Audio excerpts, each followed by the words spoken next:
So an important part of many programming languages is functions, and for many systems, events as well. So we're going to have a look at those in JavaScript. So you'll appreciate concept of events in JavaScript. We're talking about the browser and also how to use functions in JavaScript, which applies anywhere you use JavaScript. These are the commands we're going to look at. So events, what does it mean? An event in the world of computers is when something happens, simply speaking. Now we're thinking of browsers, so basically we're thinking of perhaps clicking on something or maybe moving the mouse, that's an event. Pressing a key on the keyboard, those are events. Lots of things which trigger events. And then you write some code, that code handles that event. That's the idea. So let's look at our first event, which we've probably seen before. This one is the onload event, and pretty straightforward. It just says that this particular item, whatever item that it is next to, has loaded in the browser. So in this case, it means the body. In other words, the web page has loaded. When it's finished loading, then run this line of JavaScript. Straightforward. So web page has loaded, run this piece of JavaScript. And we've seen this before. This just shows a little window with a little message. All right, so complete example here. And that's filling in something in our body, which is not very important. And there's our message, our instruction. Web page loads, run this JavaScript. All right, now what could we put in that area here? What JavaScript could we add? Well, we could add whatever we want. We could add a huge sequence. So there's like the first thing, do this browser, and then do this browser, another little window, and then something else, another window. And as long as you separate them with semicolons, then you could have a big, long series of JavaScript if you really want to. However, that's not very efficient, not a great idea to squeeze lots of JavaScript in here. It's not smart. So really what we should do, by the way, this is what it looks like. If you run it, you get a window, hello, another window, start soon, another window, excited, just to show you what it looks like. But we're really focused on the actual function and event idea. We're not really focused on what does it look like. Okay, so let's think, what could we do better? Instead of squeezing everything into a little space, which is very hard to manage, we want to really squeeze it into, not squeeze it, but put it together in a collection and then call the collection. And we call that collection a function. So first we define the function with any kind of name like this, open bracket, close bracket, braces, open braces, close braces, and then you put your JavaScript code in the middle. And then you run that function like this. So you group together code and then you run all of that code. And you could run it once like this, or twice or three times, simply by doing this every time you want to run that code. Here's a complete example.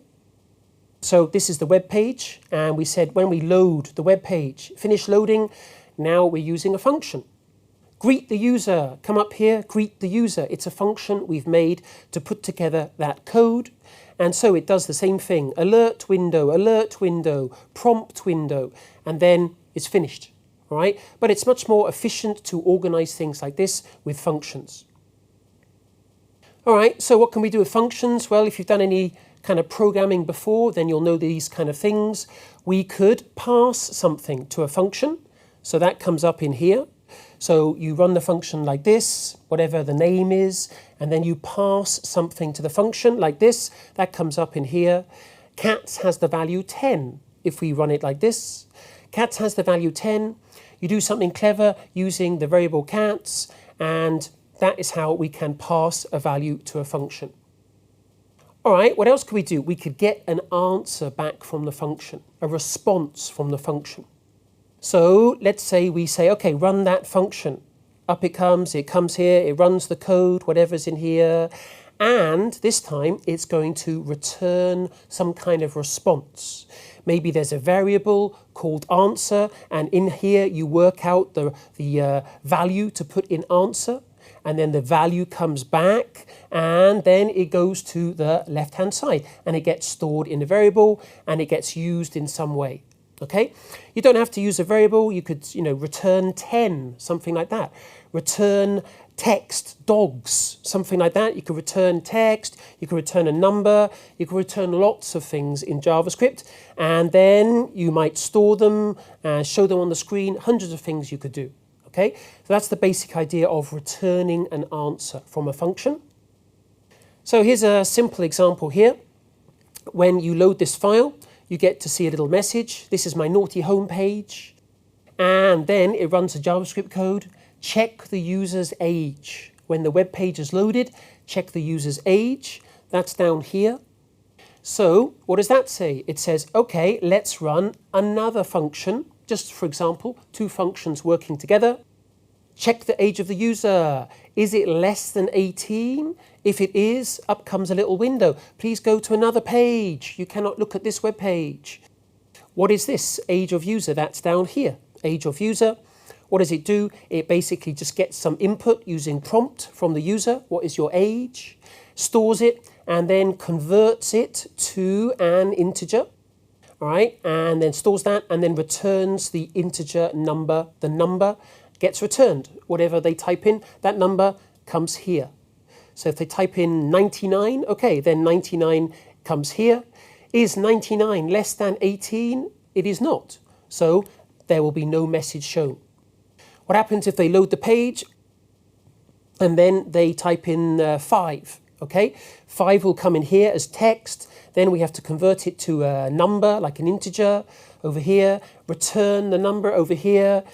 Is 5 less than 18? Yes, it is. So show the little window. Okay, let's run this example. Okay, so here we're running the example. Very simple. What is your age? All right, let's do what we just said. 99. Press enter. My age is 99. What happens? It runs through those functions and does nothing. In other words, I can still see the web page. Let's try the second example. Reload. Okay, what is your age? The other example was like 5. So my age is 5. It goes through those functions and it says, wait, please go to another page. And then, actually, it does not take you to another page. But still, that's our simple example and the illustration of using functions. Let's go back to our presentation. All right, now there's other things you can do with functions, many things. And here's one. We're just going to quickly mention it, a recursive function. Now, recursion is a little bit more advanced. Don't worry if you haven't heard of it, you don't know about it. The idea is simple. A function calls itself. So let's say we have a function like this, and it has some kind of variable going in, and then that function has some code. That code calls the same function. All right? It's calling do something. That is its own function name. It's the same thing. So that is a recursive function. It's a kind of special loop. A function that calls itself is a special kind of loop. How would you start it? Well, you would start it in the usual way, but probably you would pass it some kind of number, some kind of control variable. That comes up in here, and then when that function runs itself, you would adjust that control variable. And then it would come up here, and come down here, and up here, and come down here. Each time you would adjust the control variable. That's the typical way of using recursion. So here's a simple example, and we're not going to do much recursion. So we load the page, and then we have some code. That code immediately gets executed. It's my, and then it has something here. It runs a function. And then it says grandmother. Okay, so it's my, and then this is some text. This text is constructed using the function. And what it does is it calls itself. So that function is here. Build great. Build great. It calls itself in a special kind of loop. And we're not going to spend a long time discussing it. The idea is it starts with a control number, like 5. 5 comes here. And then we come down here. Oh, add some text, add the word great in front of another load of text. The other text is going to be created using the same function. But this time we adjust the control variable. So that comes up here. And then we add some more text, the word great, in front of more text. It adds the word great. Great, great. We have a special kind of loop, a recursive loop, and it constructs some text. added on the front of other text. Eventually, it finishes. So this is just a quick illustration of a recursive function in JavaScript. Don't worry too much about it. We don't have to use recursive functions in JavaScript. This will build a series of text like this. Okay, it's my great, 5 greats, for this particular example, grandmother. That's what's happening with that example. Again, don't worry too much about recursion. It's clever stuff, slightly more advanced. You can do it in JavaScript, but most people don't. Right, so that's the end of our introduction to functions in JavaScript.